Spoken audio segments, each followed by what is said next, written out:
Hallelujah. സന്തോഷത്തോടെ പറയാം hallelujah. യേശുവേ സ്തോത്രം, യേശുവേ നന്ദി. അടുത്ത് നിൽക്കുന്നവരെ നോക്കി പുഞ്ചിരിച്ചുകൊണ്ട് പറയാം ഹല്ലേലൂയ, ഹല്ലേലൂയ.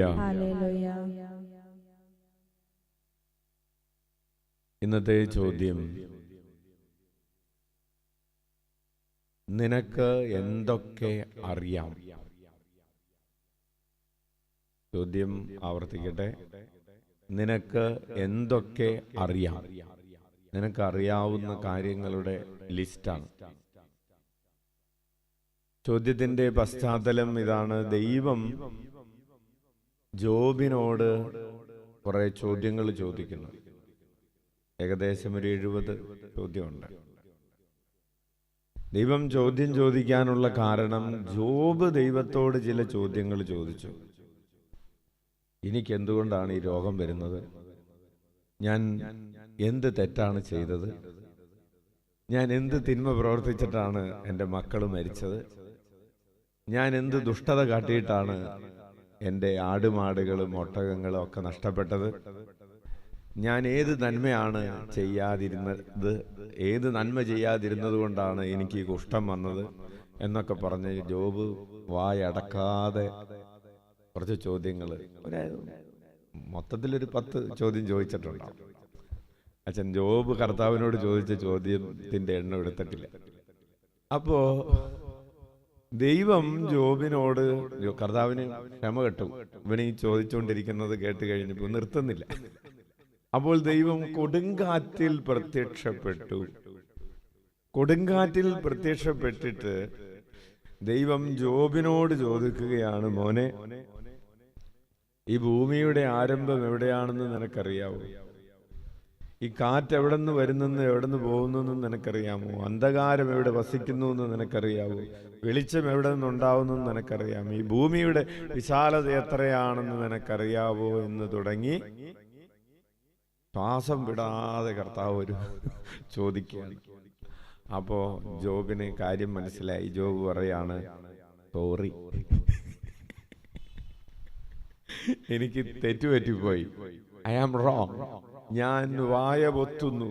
യെസ്, അതാണ് ജോബിന്റെ മാനസാന്തരത്തിന്റെ ഒരു വായനയാണ് നമ്മൾ ഇന്ന് വായിക്കുന്നത്. ജോബ് പറയാണ്, ഞാൻ അങ്ങനെ ചോദ്യങ്ങൾ ചോദിച്ചു പോയത് തെറ്റായിപ്പോയി. കാരണം എനിക്ക് അറിഞ്ഞുകൂടാത്ത കാര്യങ്ങളാണ് കൂടുതൽ. കർത്താവ് ചോദിച്ച ചോദ്യത്തിനൊന്നും ജോബിന്റെ കയ്യിൽ ഉത്തരമില്ല. അപ്പോൾ ആ ഉത്തരമില്ലാത്ത ചോദ്യങ്ങളിലൂടെ ദൈവം ജോബിനോട് പറയാൻ പറഞ്ഞത്, നിനക്ക് അറിയാവുന്ന കാര്യങ്ങൾ വളരെ കുറച്ചാണ്. വളരെ പരിമിതമായിട്ടുള്ള കാര്യങ്ങളെ നിനക്കറിഞ്ഞോളൂ. നിനക്ക് രോഗം വന്നെന്ന് നിനക്കറിയാം. അപ്പൊ നീ ചോദിക്കാണ്, എന്തുകൊണ്ടാണ് എനിക്ക് രോഗം വന്നത്? അത് മാത്രം അറിഞ്ഞാൽ മതി, ബാക്കിയുള്ളതൊന്നും അറിയണ്ടേ? അപ്പോൾ നമ്മൾ എന്താണ് ചെയ്യേണ്ടത്? ചോദ്യം ചോദിച്ച് ഉത്തരം കിട്ടുക എന്നതല്ല ആത്മീയ ജീവിതത്തിൽ ദൈവവുമായിട്ടുള്ള ബന്ധത്തിൽ പ്രധാനപ്പെട്ടത്. ജോബ് പറഞ്ഞതുപോലെ, ഞാൻ വായ പൊത്തുന്നു.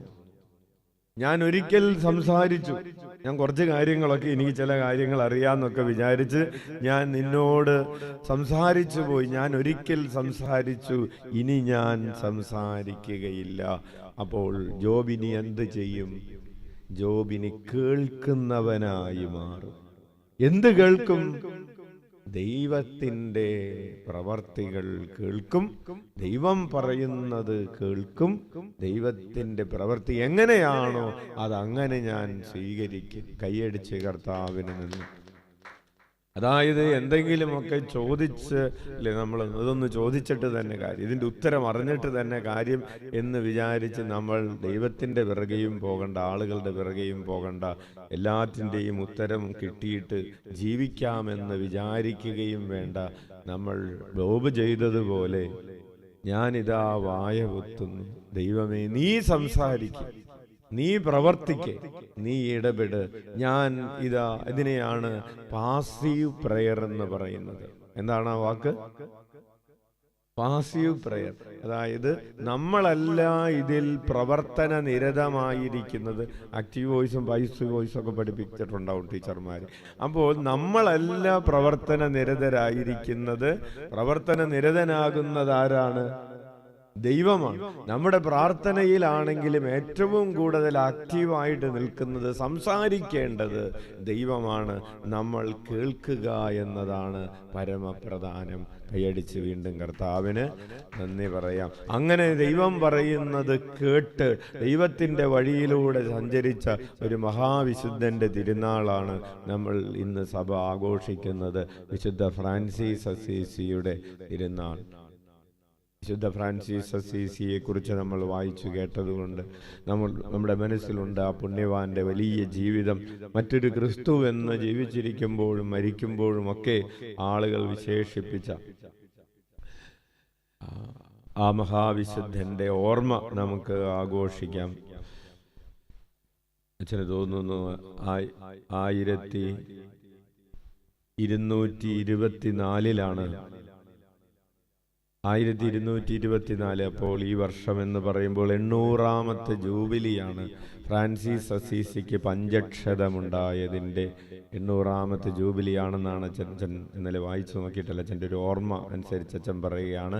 1226 വിശുദ്ധൻ മരിച്ചതെന്നും അതിന് 2 വർഷം മുമ്പ് 1224 പഞ്ചക്ഷതം കിട്ടിയതെന്നുമാണ് അച്ഛൻ്റെ ഒരു ഓർമ്മ. നമുക്ക് അതായത് ഈശോ തന്നെ ഇന്നലെ നമ്മൾ പറഞ്ഞതുപോലെ കൂടുതൽ സ്നേഹിക്കുന്നതിൻ്റെ അടയാളമാണ് കൂടുതലായിട്ടുള്ള സഹനം. കൂടുതൽ സഹിക്കുന്നവർക്ക് കൂടുതൽ സന്തോഷമുണ്ടാകുന്നു എന്ന് അമ്മ ത്രേസ്യ പറയുന്നത് പോലെ ഈ വിശുദ്ധൻ വലിയ സഹനങ്ങളിലൂടെ കടന്നു പോവുകയും സ്വർഗീയമായ സന്തോഷത്തിൻ്റെ ഉടമയായി മാറുകയും ചെയ്തതുപോലെ നമ്മുടെ അനുദിന ജീവിതത്തിൽ, നമ്മുടെ ജീവിതത്തിൽ ഉണ്ടാകുന്ന സഹനങ്ങൾ സ്നേഹത്തെ പ്രതി ഏറ്റെടുത്തുകൊണ്ട് സന്തോഷത്തിൻ്റെ മാർഗം നമുക്ക് കണ്ടുപിടിക്കാം. കണ്ണുകളടക്കാം.